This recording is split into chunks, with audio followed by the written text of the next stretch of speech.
What's the last thing you ate? Last thing I ate was a tomato and cheese toastie because this month I'm going vegetarian. What do you reckon you spend the most money on? I don't even know. Probably food, unfortunately, as you can probably tell. What do you never leave home without? Never leave home without my phone because it goes off like crazy. But yeah, always have my phone on me. What's your guilty pleasure? Yeah, probably food or watching Netflix at night. What's your worst habit? Worst habit, definitely biting my fingernails. Yeah, just haven't been able to stop that over 27 years.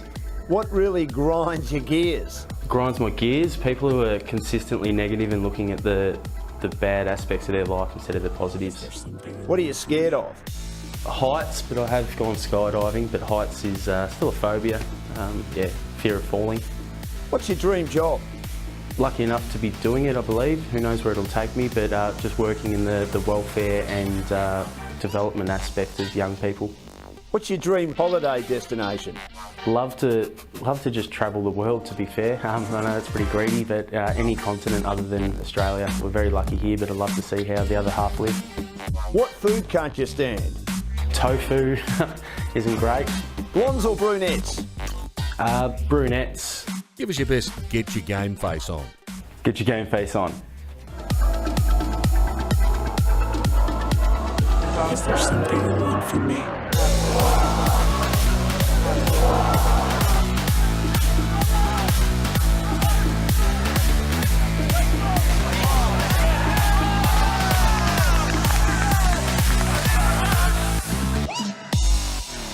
And it is a great pleasure to welcome Brad Sykes from Bonbeach into the studio to talk about, well, the weekend. The war, basically, Brad, it was a disappointing performance, wasn't it? I mean, can you take us through what went wrong?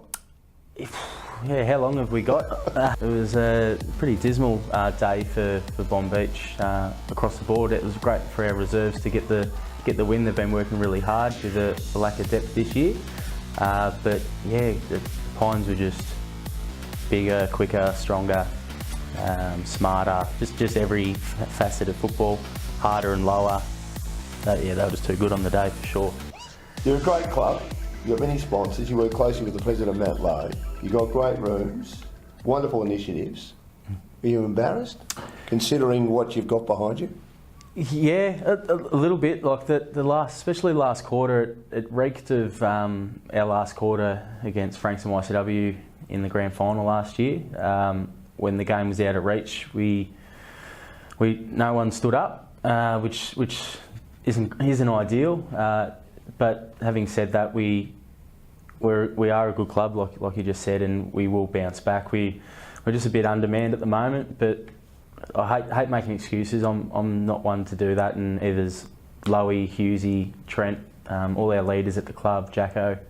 But we have to bounce back. It's yeah, we can make excuses, but you don't really, you've got to identify them, but you've got to react a lot quicker than we did, and we're pretty embarrassed. So how do you bounce back? Yeah, well, after a 1-point loss to Mornington before the bye, before the interleague bye, we had a good heart-to-heart and then bounced back really well against Seaford, played some good footy, albeit maybe they're not up to Pines' standard at the moment, but time will tell, Dan. Like I'm not entirely sure how we will. Trent Dennis-Lane did play in the end. Should have he played? Trent, it's been a bit of speculation about Trent. Leading into a bye, I suppose it wasn't a bad option to see how he went. He ended up playing a different role for us on the day, probably because the ball wasn't getting down there as much as we would have liked. But hopefully he pulled up okay with his shoulder.